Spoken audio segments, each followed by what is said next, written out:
भगवान जी ने दर्शन दे दिए।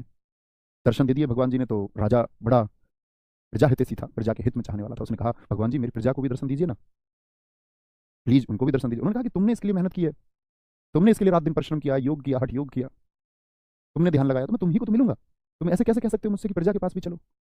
तो पहले नहीं होगा, प्लीज मेरी प्रजा, मेरे लोग मेरे लिए सब कुछ है। और बोला ठीक है। उन्होंने पर्वत स्थल बताया कि मैं यहाँ मिलूंगा, कल अपनी प्रजा को ले आना, सबको दिख जाएंगे। तो राजा ने घोषणा करवाई। उसने कहा भाई साहब कल ऐसे ऐसे वहाँ स्वयं भगवान आएंगे आपको दर्शन देने। उससे बड़ी चीज़ क्या हो सकती है? पूरी दुनिया उसी प्रक्रम में लगी हुई है, सब देखना चाहते हैं ईश्वर कैसे होते होंगे। उसने घोषणा करवाई और सच में पूरा नगर चल दिया सुबह। और जब वो पूरा नगर चला, पूरा नगर चला, तो कुछ दूर बाद एक चांदी का भंडार मिला। चांदी का भंडार मिला तो लगभग एक तिहाई लोग चांदी के भंडार की तरफ। राजा ने कहा तुम पागल हो क्या? मैं तुमको भगवान के पास ले जा रहा हूँ, तुम ये क्या चांदी के भंडार की तरफ भाग रहे हो? उनके अंदर एक आकर्षण हुआ चांदी का। भागल ठीक है, भगवान भगवान मिलते होंगे, मिलते रहेंगे। थोड़ा आगे चले, 33% गायब, बचे हुए बाकी 67% है। एक सोने का भंडार मिला, आधे गायब, 33 फिर गए, 66 जा चुके हैं, 34 बचे हुए हैं। ऐसा समझ लो एक आपका फिर आगे एक और बहुमूल्य धातु का भंडार मिला, बाकी 33। राजा के साथ बचती है रानी। राजा विलाप की स्थिति में है। बोला रानी देखा तुमने ये लोग, इन लोगों ने क्या किया? मैं इनको ईश्वर के पास ले जा रहा था, मैं उस यात्रा पर इनके साथ था, लेकिन ये लोग उस यात्रा में भटक गए। इनका ध्यान ही नहीं है कहाँ पहुंचना है, क्या करना है। अंत में एक हीरो का ढेर दिखा, रानी भी गायब, रानी भी फुर हो गई।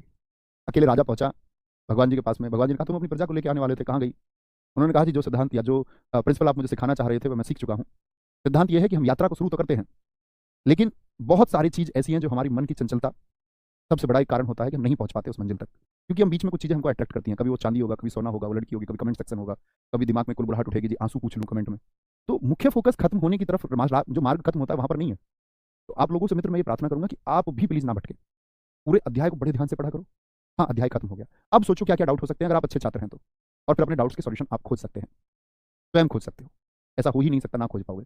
और अगर खराब छात्र बने रहना है तो बात ही दूसरी है। तो सारा खेल किस बात का है? भटकने का है। तो इस मस्तिष्क की चंचलता पर थोड़ा विराम लगाइए। ये आपसे कहता होगा कमेंट करो, लेकिन आप सिलेक्शन खो दोगे इस चक्कर में। और जब आप सिलेक्शन खो देंगे तो उस दिन जो आपको दुख होगा, इस संसार में आप पूरी दुनिया को गालियां देंगे, और एक असफल छात्र अध्यापकों को भी गाली देता है, मैंने देखा है इस बात को। तो आप इस संसार गाली देंगे लेकिन आपको कोई फर्क नहीं पड़ेगा, क्योंकि हमको खुशी पहुंचाएगा एक सिलेक्शन वाला मैसेज, गुरुजी मेरा सिलेक्शन हो चुका है। मैंने बहुत बच्चों को वीडियो कॉल पर रोते हुए देखा भैया एक बार वीडियो कॉल कर लो, मैं यूपीएसआई में 10 अंकों से रह गया। मैंने बात की है सैकड़ों छात्रों से। तो उस समय आपका दुख कोई नहीं समझ पाएगा।